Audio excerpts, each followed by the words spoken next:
high above Public Square, along with Josh Kearney. A little different view today, Josh, in that we have technical. We've had technical issues in the last couple of days that make no sense. I think there's a gremlin in the in the studio, something or other. There's a ghost. I got to blame the weather. So I'll be Public Square as we speak here, Josh. And there you are. All right. So you had a chance to talk with Scott McFall yesterday. Absolutely. Yeah, that was fantastic. Yeah. How'd that go? Well, anytime you get a chance to involve yourself or speak to Scott McFall, Yeah. it's a good time. It is. It's a great time. I do want to point out before we continue, today is the 111th day of the year. 111th day of the year. So That's right. is that significant or what? I don't know. Yesterday was 110th. Tomorrow's 112th. And what about the first 100 days for the Biden administration? We have 19 days for that, or what's left? What do you think? Well, so far, I mean, again, this is the day after the verdict was announced in Minneapolis. Which verdict was that? And Derek Chauvin, which verdict is that? I don't know. I'm losing track of all the horrible shootings and incidents that have led to trials. There will be more. But it's a crazy world out there. So yesterday we were talking about angst, anxiety, people on the edge. Yeah, we talked about that too. Yeah, and not to mention people are probably on the edge today here, knowing that summer is so far away. Look, we got leaves in the trees, and so what's going through people's minds right now? How can they get control of their lives, Josh? Well, the big thing in the subject we discussed with Scott tends to deal with being able to focus outside of yourself and, most importantly, on the events or the outcomes that you wish to happen. Okay. So yesterday we spoke to Scott, and we're going to display that interview here in a moment. It is important for everyone to have their attention wrapped and be completely focused on that with which Scott was speaking. Mm-hmm. Being able to read what is happening in front of you. So before you can actually take in this information, you want to be able to put all differences aside. So you want to be able to connect to the information and how it pertains to you now and into the future, how it could pertain to you or somebody else even. All the information is pertinent. It's all good for you. How to, again, not only know what's going on, have an understanding and a feeling of what's going on, and see what's going on in front of you, but also being able to respond to it. And when you have your attention outside of yourself and in front of you, and you're focusing on what's happening, then you can take in the information. And it's to the point that you can take in the information now, and when you revisit this interview, you revisit this information, it's going to build upon itself. This is really cool. It's a really cool concept, and it works a lot. So we do know that a lot of times you'll find certain situations where it doesn't speak directly to what you're going through, but it may in the future. So all the information is easy to connect to and follow through with. And if you just try it on, like with New Legs, you just try this on for just a few minutes a day to begin with, and then increase it, you'll find that your life becomes more relaxed. You can be gentle as a communicator. And that's the true way to help people. The true way to help people find what they're looking for. So you had a conversation with someone earlier who had to postpone their appointment, and you had said that they've gone in and out of this in as far as hypnosis and how it could affect, how it can help their lives. They seem to be skeptical. You deal with that, but yet in this case, the one woman was skeptical, but she came back and brought back her husband. What is it that puts people back in the responsive mode, if you will, and say, "Hey, this is working"? Right. There's a lot of things that can be scary to people that aren't used to them. And in this case, you have two people that in certain situations have been successful, so they can fall back on that as an excuse to not change the things that, in this case, that are harming them, deeply harming them. So the amount of tobacco use is pretty severe. Terrible. So again, it's not something you can twist somebody's arm to do. It's something that they want to do. You want to be able to find a way to shed that bad habit, and having that on the other side of the table here, having that understanding, you have that ability to find out what's happening and gently present it to them, and expect them to show you more by the way they act on it. is the proper way to get them to a point where they can communicate with you and themselves and allow those compulsions to disappear. So the proper way, again, is through a partnership. As Scott would say, and Scott is the ultimate mentor and the ultimate, I would say from what I've seen, when it comes to the change work, when it comes to the processes that we go through and the evolution, the change that people go through, I've never seen anyone do it in a more caring fashion. And that's pretty spectacular, if you ask me. And being able to just model it and be able to follow through with it and learn from it is something that everybody who's watching right now is going to want to take the chance to do. So what's not, if I could talk, the way to not get what you want out of this is to criticize him. And he was in an interview just a few months ago with a gentleman from England who was just berating him. And I couldn't believe it. Like a reporter? It wasn't a reporter. It was another hypnotist. Oh, really? And who just seemed like such a foreboding force, and Scott dealt with him so magically. It was almost as if he was leading a dance, still finding a way to get to that ultimate resolution where everybody in the situation improved. So What was it, though? I mean, that's kind of... I'm not going to go into the details. No, of but it, that's it was very unprofessional. Yeah, it was what I'm saying. extremely unprofessional. But remember, it's a different culture there too. So the industry is a bit different everywhere that you go, and it's an industry that's popular in pockets in certain places all over the world. So of course, America and Canada, you have one kind of culture of hypnosis, and then in England and Great Britain, you have another. And then Italy. So it's different, despite the fact that they use different principles or different approaches to. I mean, hypnosis is hypnosis, right? Hypnosis is hypnosis, but the process and the industry is different, right? So again, the proper way to use this information, and you're going to notice this theme as well in a moment, is that it is like a dance. It's like a partnership, and very gently and curiously, you want to be able to root out the problem or what's happening or what the person wants to change, whether they can vocalize it immediately or not, whether they're aware of it. As you see from an observer's perspective, I must be excited, and just kind of carefully walk through the process of what they're going through gently, and then help them towards the resolution. And that's what we're going to see today. All right, so let's talk about Scott. Scott is one of the bigwigs. I mean, I don't want to make comparisons, but he is the Tony Robbins of hypnosis, as far as I can see. And he works with individuals. He works with corporations rather. He's in high demand. His schedule, and right now he's probably helping somebody. That's what you do. You do that all the time, Josh. You help people. But there's, again, the main theme behind it is people need to help themselves. People want this to happen to them. Is that correct? Right. You can't push a rope. What's that mean? I don't understand. Well, you can't push a rope. If you try to push a rope, what happens? It starts winding all over the place and coiling up. Interesting. So you can't force people to make the change. Yeah. Which makes the people that have the courage to come forward and schedule free screenings or schedule phone time or schedule Zoom time or really ask for help, really be able to flesh out their goals, to see the way that they want their future to look.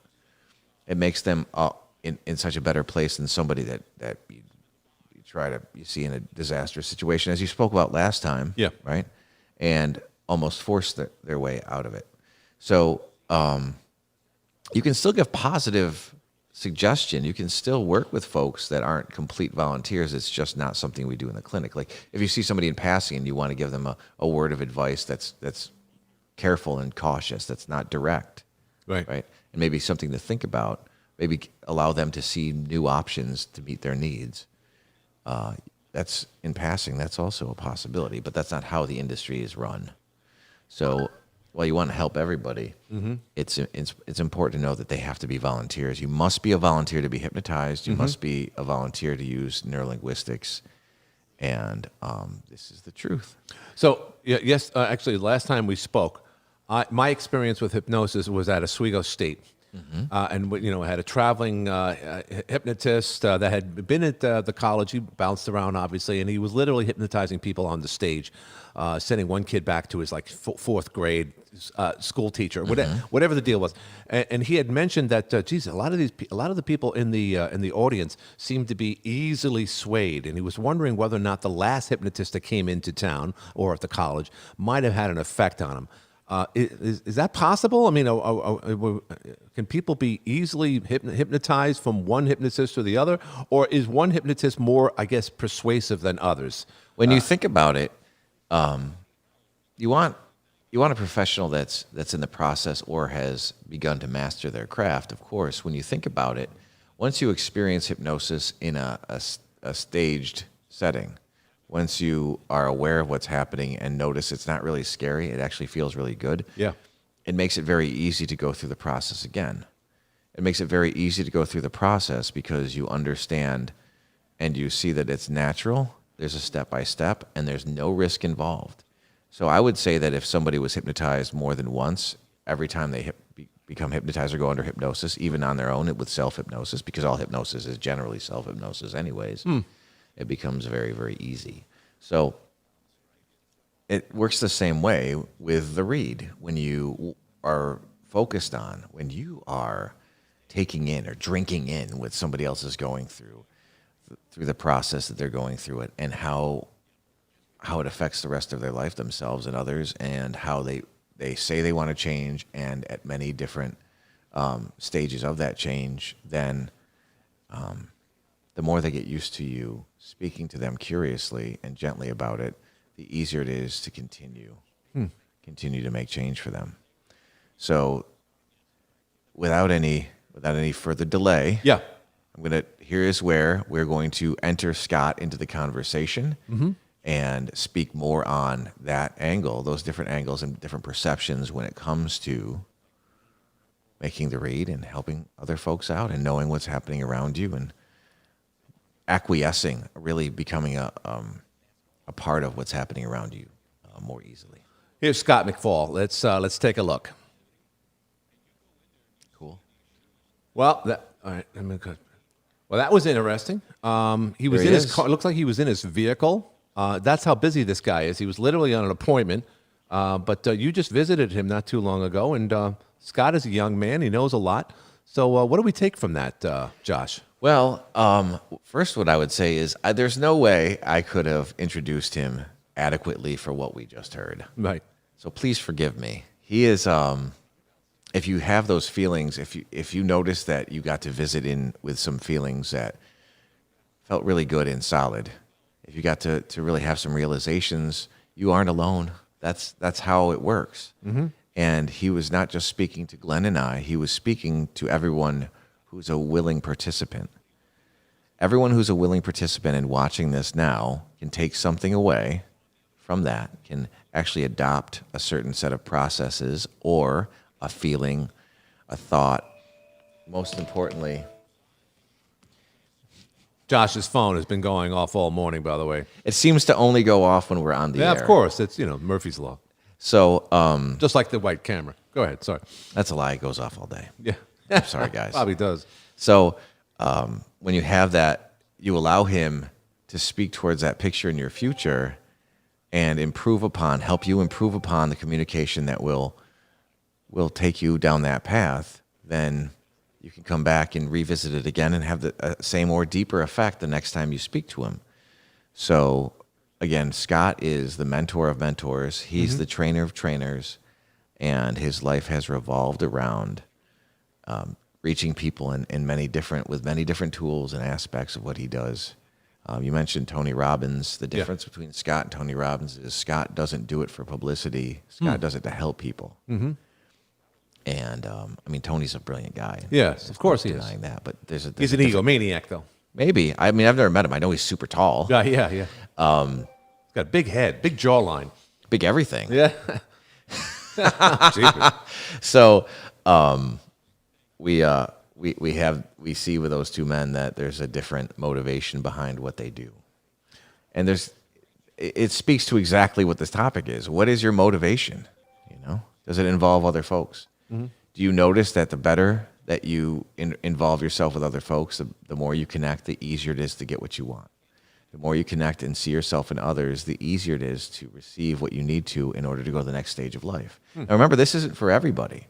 A lot of people would rather go about their daily lives, complain about certain things, as we say, bitch and moan, and have the cycles where they need to release tension, have the cycles to where they involve themselves in vice that allows them to release tension and then start all over the cycle. But people that are sick of that, people that want something more for their life, people that want a new career, that want new relationships, that want a new lease on health, right? Right. Those are the folks that are going to reach out. Those are the folks that are going to love this, and they're going to have fun with it. So now I want to touch on one more thing here. Yeah. And this is actually going to go into what we might talk about a little bit with current civil unrest. Yeah. Everybody feels unrest at some point, and it's not necessarily a bad thing. It's a bad thing when you act on it. So Fritz Perls was a psychologist. I am not a psychologist, nor do I want to be. But Fritz Perls was one, and he passed in 1970. Before he passed, he had a few gems for us that he wrote down, and he too fleshed those things out. Today, what I want you to consider is the definition of maturity, okay? And there's lots of pejorative use of the word maturity, right? It means a lot of different things to a lot of different people. But when you want to improve your life, you have to, the first thing that you want to do, and you have to do really, if you want to go a certain route, is realize that maturity is defined by handling frustrated desire alone. And that is without any kind of outburst or escaping into dissociation or escaping into, I don't know, vice, compulsion. So remember, it's very human to go through frustration. But remember, or frustrated desire in this point. Remember, the way you handle frustrated desire is going to determine how nice your life is, how stress-free your life is, and how you handle other folks. So the definition of maturity, again, is handling frustrated desire alone. I don't get that. Explain that. Frustrated desire, if there's something that creates a certain tension inside of you, Okay. a worry, a stress, and anxiety, and you can think about that now, how do you handle that normally? Do you call somebody up and yell at them? You call somebody up and cry at them? Do you go outside and smoke 2 cigarettes? Right. Do you go get drunk?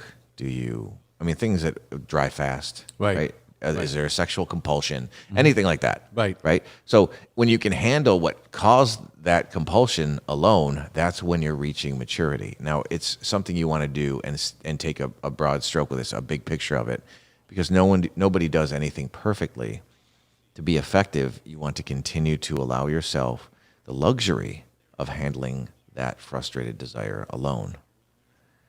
And then realize by stepping through that frustration, that's the direction you want to go through to make long-lasting quantum change, good feeling change.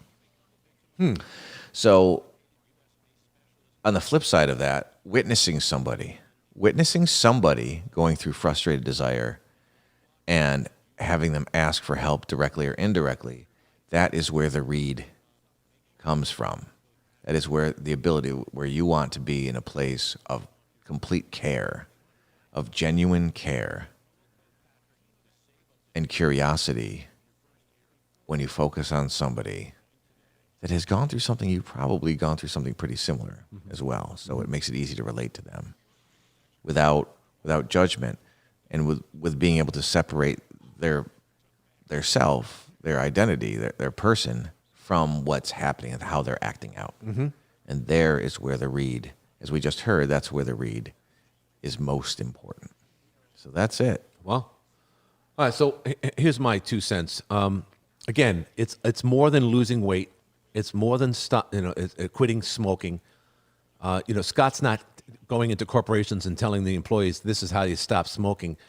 Sometimes we are. Okay, I'm sure. But there's always something within the inner mind where hypnosis can come to play and correct things. And yet you say you're not a psychologist and you kind of downplay that. I don't get that, Josh. Why is that? Because we're dealing with context and not content. All right. Well, that's completely over my head because No, it's not. both of you are helping each other, right? Or helping others, I should say. We'll go into it right now. It's very Yeah. easy. It's simple. You'll get it. Yeah. So context is the step-by-step process you go through, your thought process that you go through. So again, that's why people feel so safe in the clinic, because they don't have to give their innermost secrets. Really? They have something that they're going through that had a root, a beginning, Oh, I see what you're saying. and yeah. it's a step-by-step process. Interesting. And the details don't really matter. They matter maybe about 7%. So another way, wait, let me just get into, you're not going to get into, okay, I'm smoking because my mom beat me up when I was a kid. You don't need to get into that.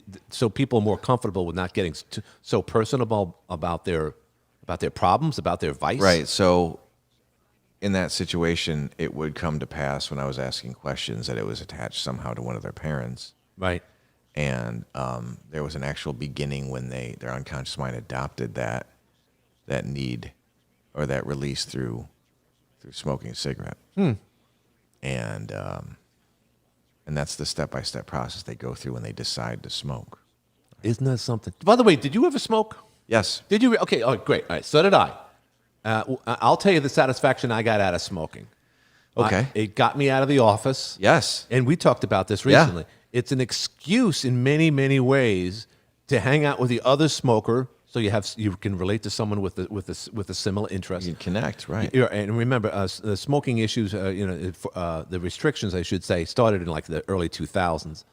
So people had to adapt to that. So then, let's all rebel together by smoking outside in the parking lot and talking about the boss and whatnot. So there's an excuse level there. There's no question. So when you smoke, and by the way, I used to love smoking. I thought it was great. Thinking about it now makes me sick. I wish I hadn't done it. I still have ill effects from it, and not to mention the money. So again, people smoke because it's convenient, it feels good, it's the worst thing in the world for you, and yet we still do it. And now we have millions of dollars spent every year on commercials with people with half a face or dead at 35, heart disease by the time they're 40. And yet people still won't look at all that stuff. So what does it I mean, obviously you got hypnosis, but why is it so friggin' difficult to get people to stop? Oh, I don't think it is at all. I still see a lot of people smoking. Well, if they want to quit, they can come see me. Yeah. Give them the phone numbers, Josh. I keep on wanting to call you Scott, your mentor. What's your phone number, Josh? It's 315-432-1514. 315-432-1514. Also, you can reach me at 816-357-8778. So you can't force people to do anything and Right. have them really take it in. I mean, there's, of course, extreme versions of that where you can. But in real life, day-to-day life, as we walk around, as we walk through the snow today and the sunshine again tomorrow, Yeah. there really is, you have to be in agreement. There has to be volunteerism, right? They have to be in an agreement that they want to drop what they're doing that's destructive. So dealing with cigarettes is like dealing with a light switch. If you have a good candidate. Now, we have free screenings because not everybody is in a place where they can consider themselves a good candidate. Right. Good point. And but if you do want to quit smoking, I'd be more than welcome to talk to you about it. Free screening. So someone comes in, Screenings. and that's what makes them comfortable, but that also qualifies them for, in your eyes at least, whether or not you can actually work with them. And it demonstrates to them whether or not they're a good fit for you. Is that a good way of putting it? Yeah, we have a great office here in Watertown. We have a great setting in Kansas City, and our clinic in East Syracuse is the oldest in upstate New York. Wow. So yeah, we've seen as a group, as a clinic, we've seen tens of thousands of smokers. We have lots of stories about people that came in, thought all was lost, and you're welcome, more than welcome, to come and read every single one of them if you'd like to make sure that you can relate to them. And we've had people that smoked 5 packs a day. We've had people that smoked 3 cigars a week, and anything in between. Right. The one thing they had in common is that they could level with the fact that they were harming themselves, that they had people that were depending on them. Right. They had folks that loved them, and they were throwing money down a hole that could be spent on things that are fun. Like, Right. we're not even talking about, oh, you could do so much with that money. We're talking Oh, the about money. How about a nice car? Yeah. How about a new hobby? Right. How about travel? How about less time in a hospital 10, 20 years from now? How Because about less ultimately time that's in a gonna happen. hospital? And how about this? How about your grandchildren don't want to be next to your grandpa because he smells like cigarettes? That's right. Like That's Forrest right. Gump, he smelled like cigarettes. Back in our time, back when we were kids, you can even imagine how common it was for people to smoke in the house, Ugh. and they'd have a smoked on a distinct plane. smell. I smoked on a plane. I smoked on a plane too. Did you? Yeah, I smoked on a plane. Not in too. America. Yeah. Well, I was on my way to Barbados, but again, that was like in the '90s. That was yesterday. I smoked on a They, bus. some planes still have ashtrays. Yeah, they were. Remember the ashtrays they would have in the back seat? I mean, Yeah, just of a car. smoking was such a part of our culture. That's right. Especially when you saw brave soldiers during World War II smoking and endorsing Lucky Strike. And again, at the end of the day, no one was worried about nicotine. No one knew the harsh. I don't know how we I'm didn't sure know that somebody by knew smoking something. wasn't harmful to your health. But we were worried about a lot of other things, like the liberation of the world. Yes. And that's why these are things that we'll talk about in future episodes here of the Get Real podcast. By the way, which I failed to mention from the outset. Get Real podcast. Here on a blustery Wednesday morning, April 21st, 2021. Josh, thank you very much for being on your Get Real podcast today. The Get Real podcast with Joshua Kearney, hosted by Glenn Curry. There you go. On April 21st, 2021, Yeah, doesn't it look like April up here in the north? the 111th day of Spring the year. in the North Country. Here it is. Okay, folks, glad. Stay tuned here for a Get Real podcast here from the H2O Studios, high above Public Square here in Watertown, New York. You have a great day. Can you do another intro? Yes, another intro. Welcome once again to the Get Real podcast with Glenn and Josh here. This is Public Square on April 21st. We're on a Wednesday, 2021. The trucks, cars, everyone driving through Public Square like any other day. But winter has not left us here, Josh, unfortunately. It has returned on the 111th day of the year. Any significance to the 111th day of the year? Not that I know of, but it's just a cool number. Let's get started. Oh, that was good, man. We're magic. I don't even know what we talked about. Smoking.